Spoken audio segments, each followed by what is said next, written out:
Good morning, everyone. It is the 5th of March and we're going to do some seed sowing today. Spartacus is going to help me, apparently. I don't think he'll be much help, but we'll see.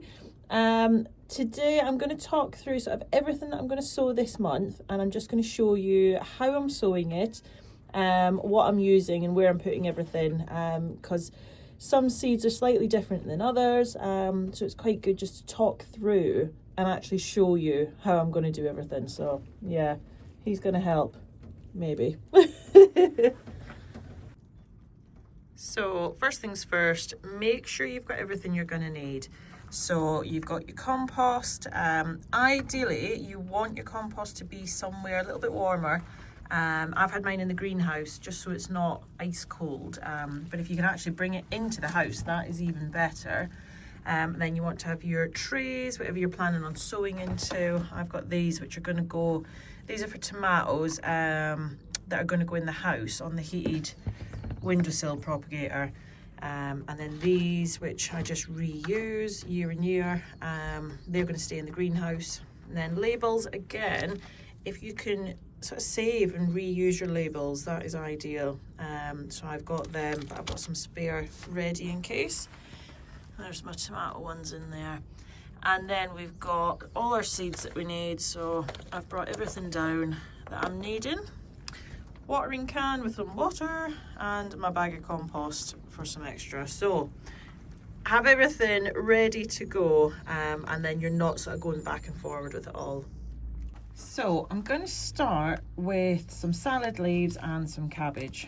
And for these, I'm only going to use one tray, and I'm going to do like a row. So the salad leaves will be in those three, rocket in the middle three, and then the cabbage in the end three. So we'll get them filled up. I'm going to put gloves on because my hands have been so dry recently. It's getting to that time of year where we're all hands in compost. So just fill your tray up, leaving a little bit of a gap from the top.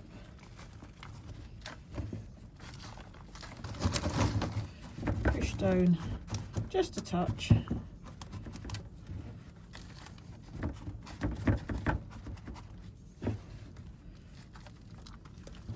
I don't know what the weather's like where yous are. It is so windy here today, but actually it's still quite nice in the hiding in the greenhouse, which is lovely. Okay, so gloves off again. I'll be on and off all the time. So with the seeds, I'll get the salad leaves first. Got our crispy blend. So I've got my label from last year. I'm just going to reuse. Pop that in there. You could actually, I'll give them a bit of a, give that compost a bit of a water first. You don't have to, but sometimes it just helps the seeds to stick where they're meant to be. So just a bit of a wetting there. There we go. Right.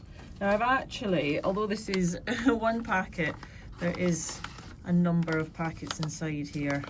So let's just see one that we've got open. Right, we'll go with that. I should really get some new fresh seeds because I have had these a very long time, but they're fine. So that is typically what your sort of lettuce and salad leaf seed looks like. So they're not too bad a size, quite reasonable to deal with. And then all I'm going to do is just take a pinch and sprinkle a few into each of those. So I've probably got maybe about half a dozen in each one. So that'll do for those. And I'll just pop these seeds back in here, probably dropping loads on the floor. Not so bad if you get freebie salad leaves later on. Right, that's those, and I did actually drop one in here. Let's just get that out. There we go, put that in there. So that's my salad leaves in that one, and then we'll do the rocket In the next, again, I've got umpteen packets of rocket in here. Now, rocket seeds are a little bit different. They are a lot smaller. You can see those. So they are not quite dust seeds, but they are very small. So again, I'm just going to sprinkle into each one. There's probably about 500 in each of those, but that's fine. We can thin out when they come through, and actually they're quite good for microgreens as well. So that's those, and then we've got the cabbage. So these are a slightly bigger seed than the rocket. Most brassica seeds tend to look like that, just little brown or black balls. So with them, I'm going to aim for 3 in each cell, and then I will thin to just 1 later on for growing on. I'll put a couple more in there. You know, you don't need 50 cabbage plants realistically, and when you're sowing, actually it's quite good, things like that, you know, you're not going to want them all ready at once. If you go to your plot or the veg patch and you've got, you know, 5 cabbage all ready at the same time, you're never going to use them in 1 week. So I try to space them out a bit. So I'll sow some more cabbage at a later date, you know, I'll leave it a few weeks, and I'll do a different variety, just so that then they're not all ready at once. So we want to extend the season basically. So now we're just covering all these with a layer of compost, and then just firm down just with your fingertips. And then I'll give these another light watering, and they're actually going to stay in the greenhouse, so unheated greenhouse, but it does have bubble wrap up, which helps a lot. I don't actually know what the temperature is in here right now because my thermometer broke, but it's warm, it's nice and toasty, which is good. Right, so just make sure I mark this one up. So that was cabbage, Caraflex. So that's a nice pointed cabbage. There we go. So yeah, so we'll water that in, and that's going to stay in the greenhouse. So last week I finally got round to bubble wrapping the greenhouse. It helps a lot. On a night, it's more for your night temperatures rather than your day temperatures. On a night, it's going to raise the temperature by sort of 2 degrees, maybe 3 degrees, which sometimes can be the difference between a frost affecting your plants and not. So for me, it's worth doing. It is, so I've put it on, I don't know if you can see, my frame, oh, if I can get into there, has these little grooves, right, sorry, if you can see that, and that is how the bubble wrap sticks in, and I use these little alley plugs, sorry I've got you all over the place, little alley plugs, which keeps everything in place. So yeah, so I like to have the bubble wrap up. I don't have to run a heater in here, it keeps everything that little bit warmer. And just, yeah, it does a good job for me, I would say.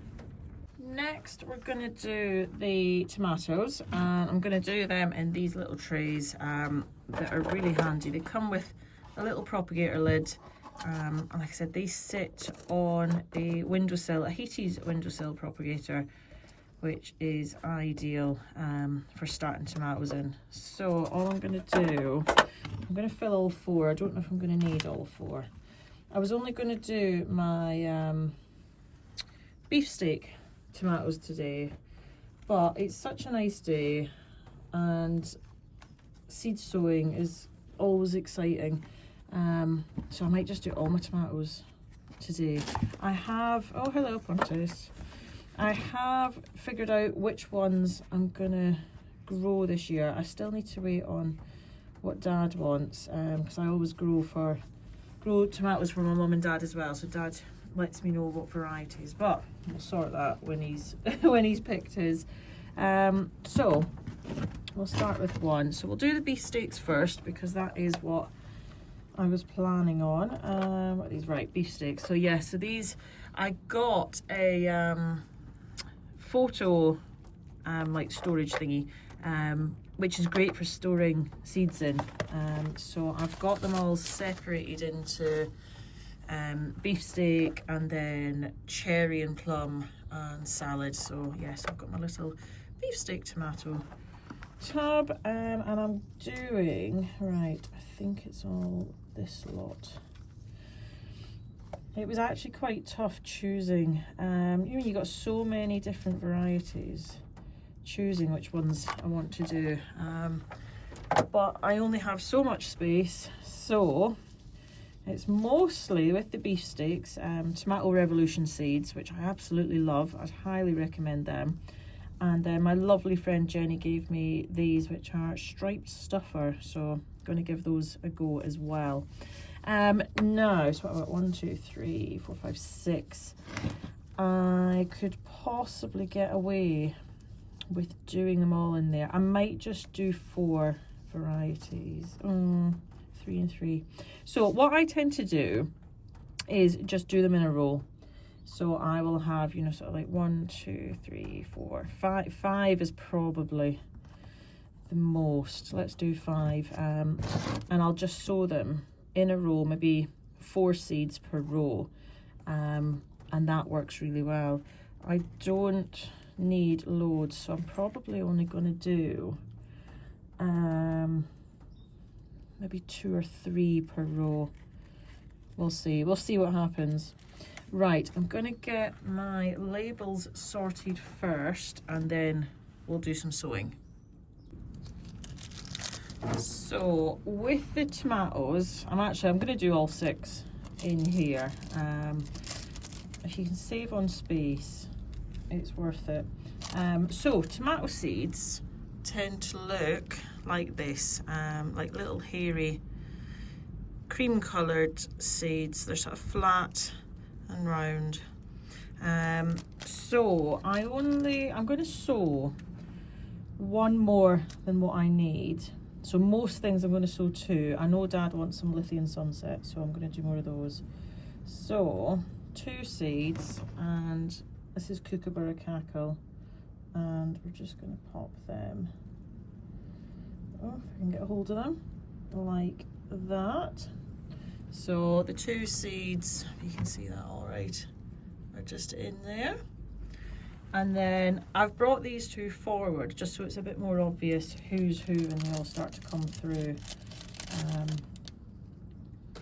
And then it's easier for me later on when we come to prick them out and pop them on.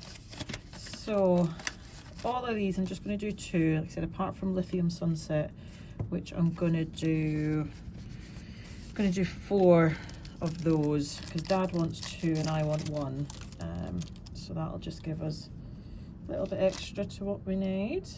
And then I can always give away the extra plants, could even sell a couple, which just helps with covering the costs of compost and whatnot nowadays.